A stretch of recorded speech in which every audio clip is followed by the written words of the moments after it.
Welcome to Accounting 2242, and my name is Daphne Rickson, and I'm an accounting professor here. So before I get into the course, just a little background on me. I've been associate professor here since 2008, and in addition to teaching introductory, managerial, and intermediate cost accounting, I also teach in the master's programs as well. And prior to joining St. Mary's University, I was an accountant, worked as a controller, finance director, in those types of positions for over 20 years. And when I'm not doing this type of work, in terms of teaching, I really enjoy traveling. I've traveled to quite a few countries in Europe. I've been to Asia and South America, but I still have quite a few countries left on my bucket list to visit. Okay, so in terms of connecting with me about any questions you may have, my office hours, of course, are virtual, given the nature of the course. So if you want to talk to me, we can have a Skype call. I'm also available by phone. Just send me an email, and certainly if you just want me to answer you by email, I can certainly do that as well. And I commit to responding to emails within 24 hours. So now on for the interesting information. Of course, we're talking about your evaluation in this course. So first of all, there will be 4 online discussion assignments. There's 4 at 2% each. We have 8 online quizzes, and they're in the Pearson system, all online, worth 16. Your midterm exam, which will also be online using the Pearson system, will be worth 31%. And the final exam, again, also online with the Pearson system, will be worth 45%. So all of that hopefully adds up to 100%. So given that this is a distance course, sometimes people find it hard to keep on schedule. So I've suggested a weekly schedule here. So it's a good idea to start off reading the chapter, then review the online interactive presentations. So there's online material there that accompanies the textbook. Also, I have a video there for each major type of problem that we are covering in the syllabus. So these are basically problems that I've developed, and I also debrief them so you see how I solve them. So the problems that are illustrated on the videos are representative of the types of material that you would be expected to know and expected to be able to solve in the midterm and final exams. It's also important to do the practice questions. So the syllabus lists the problems that are covered, and I post solutions to those. So it's important to actually do all the questions and then check your answers. Then, of course, you need to do the online quiz and the online discussion board. And the schedule of the due dates of each of those is listed in the course syllabus. So a little bit more about the videos. So what I've done here, I've recorded video for each chapter, except chapter 1, to demonstrate how to solve key problems. There are some problems that you'll see in the syllabus where obviously I've provided the solution to them, but not necessarily a video. That's because it's the type of problem that's easy to follow. So once you see the solution, it will make sense. But the more challenging problems, I've got a video for each one and demonstrating how these problems are solved. And they're all in the problem demo file folder. And in addition, there's some problems that are not in the textbook, but they do reflect key material that is covered there. And the demonstration problems are intended really to supplement the problems in the syllabus. So you will see for each of the demo problems, they are similar to what's in the syllabus. So in terms of learning accounting, the best way to learn accounting is by doing. Obviously, you need to read the chapter and listen to the interactive presentations and so on. But when it comes down to learning accounting, you can only learn by doing, as in practicing problems.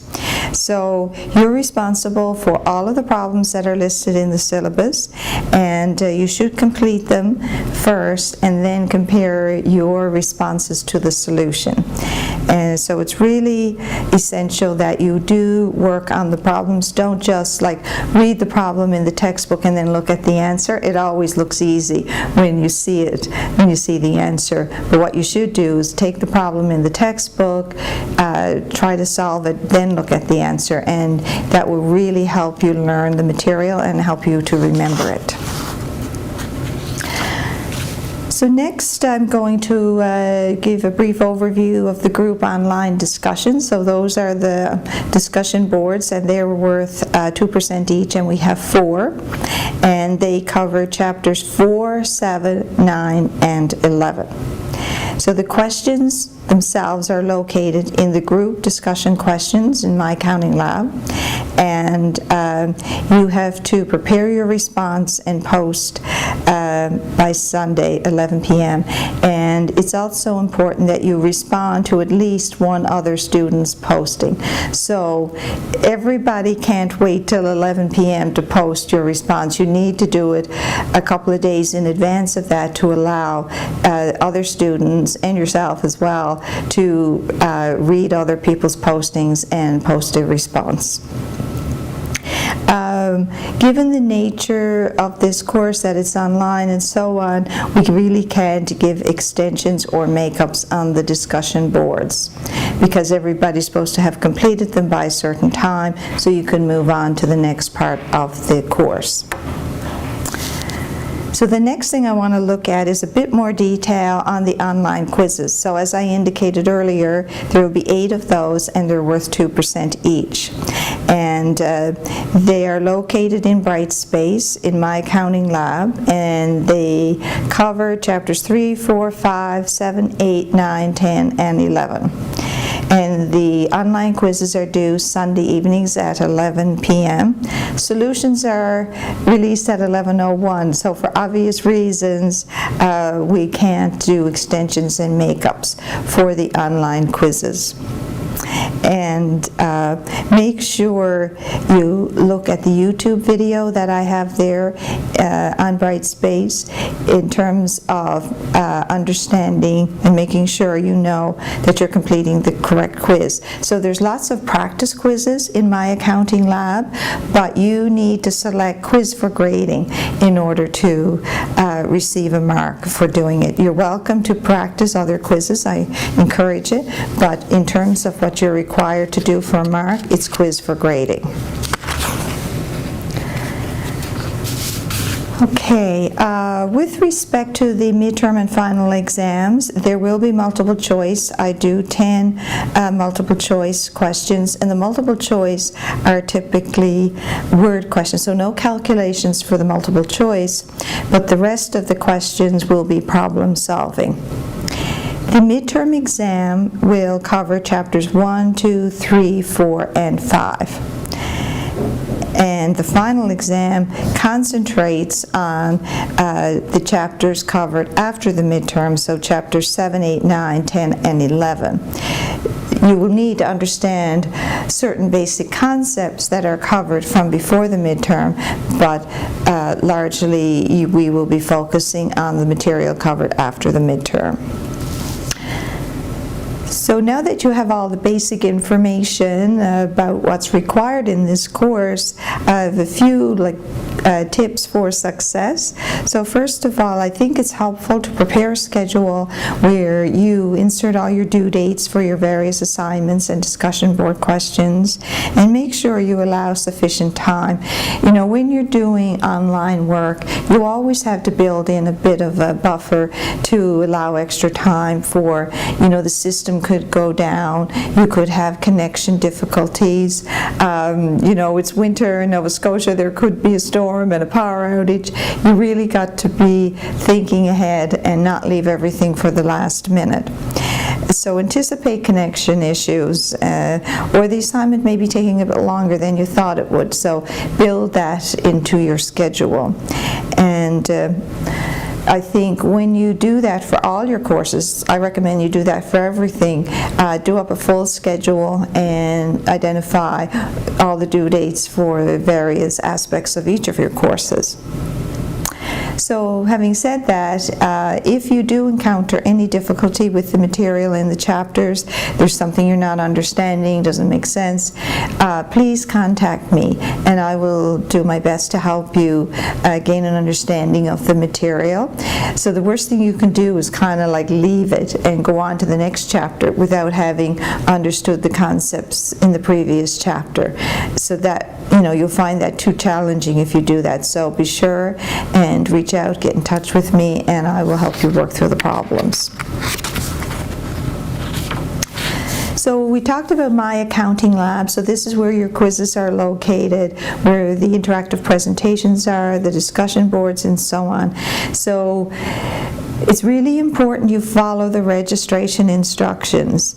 You must register from inside Brightspace. And I've got a YouTube video there and also a document on how to register for the My Accounting Lab. So if you're having any trouble locating the quizzes and the discussion boards and assignments on Brightspace, make sure you look at all the YouTube videos that are out there in the file folders for this course to illustrate how you're supposed to do this. And also remember, there's lots of practice quizzes, but you're only going to do the one that's marked quiz for grading. So that concludes my brief overview of the syllabus for this course, and I look forward to working with you virtually.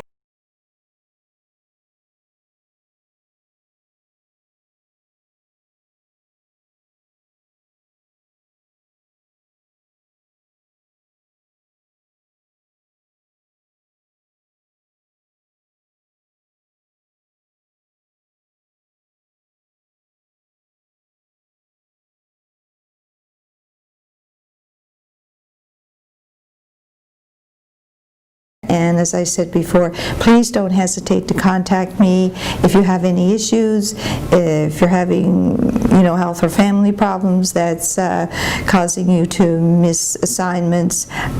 You need to let me know in advance so that we can work together to come up with alternate plans that would address your concerns. So thanks so much and have a good semester.